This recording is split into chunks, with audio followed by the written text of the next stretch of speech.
longer than the regular C-130s that you will see later on. So just take note, put a picture in your mind as this airplane takes off, because you can compare it then to the C-130Es later on. Here comes the C-130J.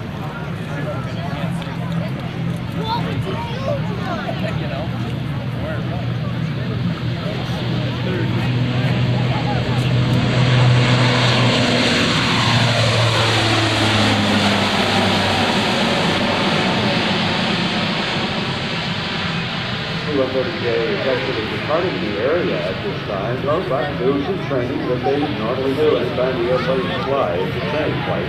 But that airplane will be back a little bit later on to put on some flyby demonstrations for you. The C-130J putting out about 4,500 shaft horsepower. Jet engines driving propellers to develop that horsepower. The same as the C-130E, but with those more efficient propellers, it burns much less fuel, carries greater weight to higher altitudes, and is right up to date with the newest aircraft flying today. Because look at the runway, and 45 degrees to your right, you will see the C-130J approaching from the right for a high-speed 360-degree turn, approaching at some 300 miles an hour.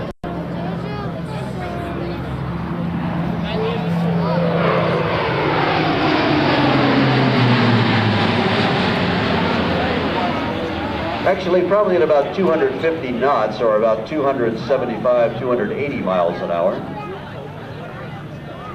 An airplane this size, an airlifter that can go literally anywhere in the world, flying into unimproved strips and combat zones, discharging vehicles and personnel into combat areas, through the ramp that extends down the back of the airplane. And you'll get a chance to see an operation like that during our combined arms demonstration. Later on in the air show today, the combined arms demonstration, one of the most popular events, the Rhode Island National Guard Open House and Air Show each year. Here comes the C-130J continuing this steep bank 360-degree turn. Listen to the sound of these very scientifically designed propeller blades.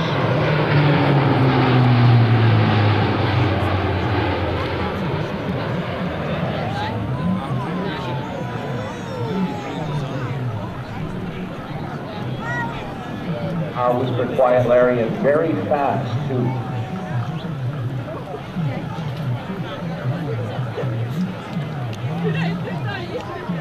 There's been a lot of work done to get the C-130J to the Rhode Island National Guard, a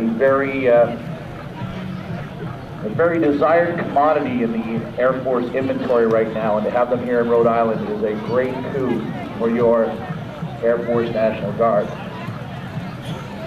Okay, in a steep bank turn back to the left this time, the C-130 is going to be coming by in a high-speed pass. Members of the 143rd Airlift Group right here, members of the Rhode Island Air National Guard, the host unit for the Rhode Island National Guard Open House and Air Show. The National Guard, the best part-time job in the USA.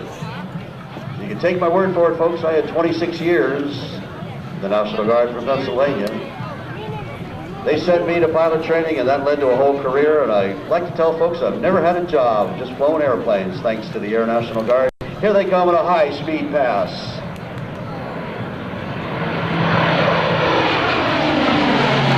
Notice the shape of that fuselage. It'll look a little bit shorter when you see the E-model C-130s, and there will be a different sound of those propellers. Being flown by Aircraft Commander Major Steve Cade. In the right seat, Major Eugene Gallant. The loadmasters on board, Master Sergeant Kevin Dodd and Tech Sergeant Jonathan Lindgren. Where's the flight engineer, you ask? Well, the flight engineer is a crew position on the C-130E, but not on the C-130J. Because so many of the systems, like in modern jet aircraft that don't have a flight engineer, the systems are automated and run by computers in many cases. And the navigation system on board the aircraft is computer-driven. The displays of airspeed and altitude and all the other information that a pilot needs to see, generated by computers on computer screens instead of the conventional analog instruments normally found in aircraft. This time they will come by in a slow speed pass. We talk about wing flaps being extended down the trailing edge. These are big barn door wing flaps that are going to be extended down the trailing edge of the wing of the C-130J. The landing lights are on. The landing gear will be extended. And the C-130J will come by in a slow speed pass. You get a real good look at the airplane as they come by. You can be flying on board this, or you can even be piloting this aircraft as a member of the Air National Guard, or the C-23 with the Army National Guard. We have recruiters here, and I urge you to go and talk to them, especially if you are prior service folks and you want to use your skills once again.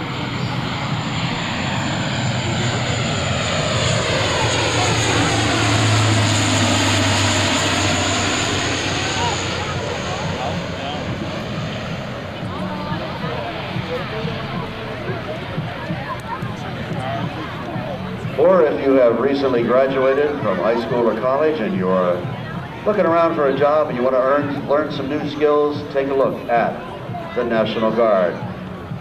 Particularly if you're a high school graduate and looking to enter college. The benefits of college scholarship available through the National Guard, I'm sure you all know about, so please talk to these recruiters. We have them here available. It is the best part-time job in the USA.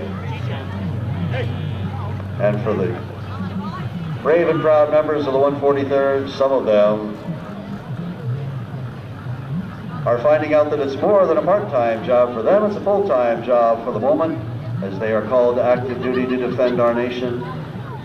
And we applaud them and thank them. And as the C-130 is setting up for a landing, in talking about those brave members of the National Guard, right here from Rhode Island, who are serving overseas at this moment, I want you to put your hands together for those proud Americans that are serving our country and protecting us and defending us.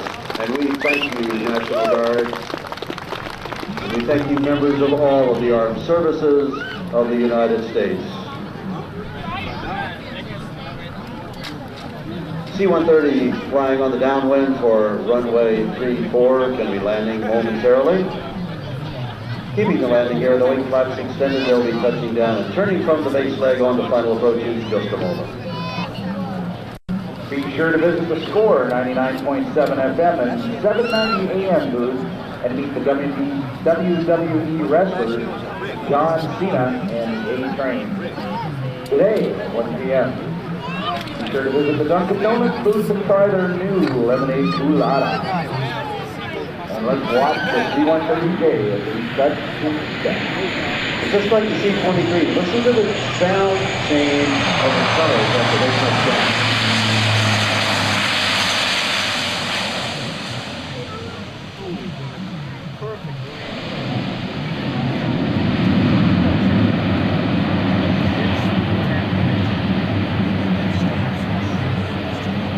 Oh, look how quickly they brought this giant aircraft to a stop. With its anti-skid brakes and reverse thrust, being able to project that thrust from the propeller blades forward to help slow it down, making that turnoff. Touchdown right here. There's the 4,000 foot mark. They touched down just beyond the 3,000 foot. That was only about 1,500.